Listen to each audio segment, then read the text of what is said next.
83 gadi mūsu ķīmētās baisās jūnija nakts, kad tūkstošiem labāko cilvēku tika celādā kopvārdonas un aizvest sirdī.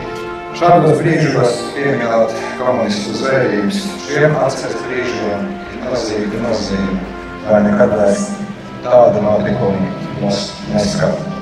Saules mūsu Latvijas tautā. Paldies!